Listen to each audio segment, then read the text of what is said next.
For some of us, our bond with the waves is as deep as the ocean itself. We dream of them. We embark on adventures to remote places in search of them. They are a mirror in which we reflect our fears and joys, our identity. Bruno Monteferri. The oceans of our planet are breathtaking, unparalleled to anything else, and waves are its powerful, unbreakable legacy, a gift to us humans. The wild, extraordinary spirits that roam Earth. Yet today, they are in danger. Imagine a world without them. Impossible. Because they are irrevocably woven and threaded into our essence. Humans are 70% water after all. They will always call to us. They will always call us back. Today, we went surfing to a beach called Piscinas. Here are some clips of our trip.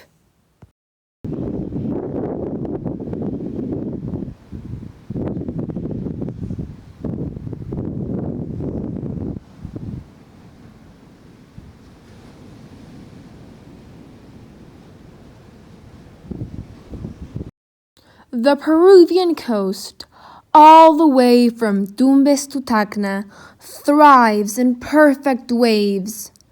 Surfers from all around the globe come to marvel at this phenomenon, and it is within our country where this sport came to life 3,000 years BC. The fishermen of the Mochica pre-Incan culture sailed in small, one-person kayak-shaped boats fabricated with cattle to catch their fish. At sunset, before nightfall, they came back from the day's work and left the ocean by surfing a wave in the historical beach of Huanchaco. And it is this same wave that only a few years ago was almost lost forever because of a groin that was built near it. But a group of brave Peruvian surfers stood up to defend this cultural and natural heritage. They were able to preserve it and save countless other breakpoints. Waves are formed by energy that is being transmitted through the water. A common misconception is that waves are water. As weird as it seems, waves are not water. They are energy that travels through the ocean. This energy has the force to push water into the form of what you know as a wave. And how does it happen?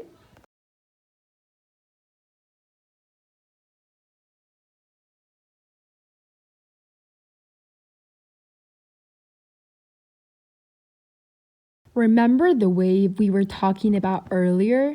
Huanchaco, and how it was at risk? Surfers, they managed to save it. But how did they do it? What is the story behind this accomplishment? It all goes back to Cabo Blanco, 1992, a beach located in Piura, Peru. In said beach, an outstanding wave with a flawless barrel is born. But in said year, the municipality was going to build a dock right on top of the reef through the wave. While this was necessary for the fishermen's business, the goal was to find a way to create this infrastructure without destroying the wave of Cabo Blanco, ideally farther away from the breakpoint. After discussing and arranging with the fishermen's community, it was agreed that the dock would be built 100 meters north, farther away from the wave. But this dock did not solve the problem due to the fact that it still damaged the wave slightly and did not serve the fishermen's purpose well, since every time that waves came in, it could not be used, given that they crashed against the infrastructure and made it dangerous. Despite this, the dock remained on its feet until 15 years later it collapsed. When this occurred, a new proposal arose. This was to establish the dock in front of another legendary wave in Piura, Peru. It was called Panic Point. To put an end to waves being constantly endangered, the group of surfers who were fighting for them were able to establish a law called La Ley de Rompientes, the translation to English being the law of breakpoints, which illegally protected certain waves. But how did this happen? Due to the Cabo Blanco conflict, the Peruvian Navy sent a letter to Acoplo, which stands for the Peruvian Association of the Conservation of Beaches and Waves. It requested a list with the best and most important surf points for tourism. The purpose of this letter was to be aware of which waves were the most vital so they could be preserved and protected by law. A year later after the list was sent, in 2000, La Ley de Rompientes was granted permission to be passed. This law prohibited infrastructure to be constructed in front of waves enrolled in said list, and therefore prevented them from being destroyed. The only requirement that was left for this law to be actually enforced was for Peru to uphold the regulations it asked for. After 30 long years of negotiating with the Navy, surfers were only one step away from getting the law fully approved. In 2013, our country hosted the World Surfing Championship in Punta Rocas, a beach located 45 kilometers south of Lima. Here, Analí Gomez, a Peruvian surfer, was crowned first place in the women's category. In honor of her accomplishment, the Peruvian surf team was invited to meet with the Congress. The president of the National Surfing Federation, Carlos Nehaus, spoke to the National Defense Ministry, who finally agreed to put La Ley de Rompientes into action. As previously stated, waves that were included in this list were to be protected by law. But registering them cost money because scientific research needed to be made in order to prove that a given wave was worthy of conservation by having a place on the list. After an incident in La Costa Verde that also threatened surfing breakpoints, the group of surfers fighting for their waves realized that it was time, despite the economic budget, to inscribe certain waves into the list. In order to be able to afford it, though, a non-profit organization that raised funds for this cause was created with the name of Hazlo por tu Ola. But after all of these efforts, nevertheless, a dock was built in Cabo Blanco. While it did worsen the wave, it did not ruin it completely and still remains amazing. Yet it doesn't compare to what it was before. But its story was the catalyst of this law, which has saved hundreds of other surfing spots. And that is how we go back to Huanchaco, the beach which, at the start of this episode, was said to have been in danger several years ago. Soon after the passing of La Ley de Rompientes, Huanchaco was threatened by the construction of a groin that was to come out of the Salaberry port. But why would this groin damage the wave?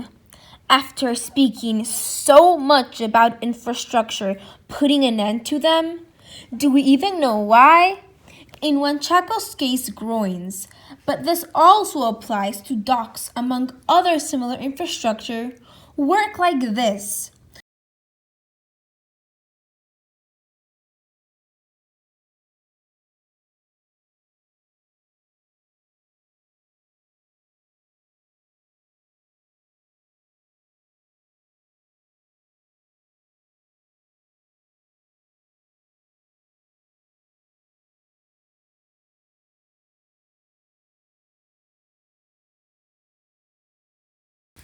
If the current direction remains the same throughout the entire year, the dock diverts and then keeps the sand that should have been located in the downdrift end section of the beach.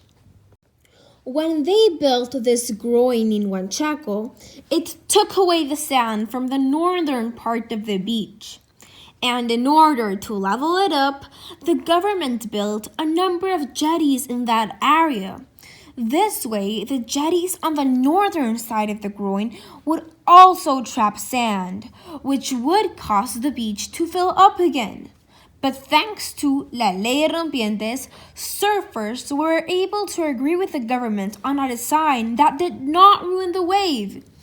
It consisted of the following: Jetties would still be constructed, but in less quantity and farther apart from each other. Therefore, they would still be able to accumulate enough sand to reincorporate it into the beach, but were not that many that it would affect the wave of Huanchaco. Adding on, this solution could certainly be utilized in other countries since it does not depend on environmental factors or the place's landscape. Instead, it is based on laws and contracts with the government, which is why it could be applied anywhere throughout the globe. A law like this does not exist in other countries yet, since Peru was the first nation in the world to ever do so. But the Peruvian surfing team has already been in contact with Chile to be a pilot country in establishing this law internationally and plan to expand the solution in the years to come to other locations. Today, I went to interview Gabriel Aramburu. He is the Peruvian national surfing team coach and even took them this year to the 2021 Tokyo Olympics. ¿Cómo el surfing te ha cambiado la vida? El surfing me ha cambiado la vida de varias formas. Podría decir que las dos más importantes es primero el mar, las olas son un reto constante, un reto que tienes que enfrentar, no hay escapatoria. Me ha enseñado a ser luchador, me ha enseñado a ser perseverante, me ha enseñado a enfrentar mis miedos y salir adelante. Y segundo, me ha enseñado a admirar, a cuidar la naturaleza, porque estás en constante contacto con el mar, su energía, la fauna que habita en él, te da como que una pasión y te enseña a cuidarlo, a protegerlo. Vendrían a ser las dos cosas más importantes que me han impactado en mi vida. ¿Por qué es importante proteger las olas?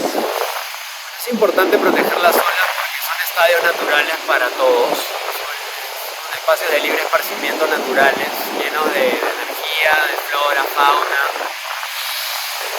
todo un ecosistema. Entonces, al construir muelles o tirar del monte, estás afectando primero que nada a la fauna que vive en el ecosistema y segundo cambias las corrientes y eso afecta no solamente a la playa sino a toda la bahía o todo lo que está a su alrededor.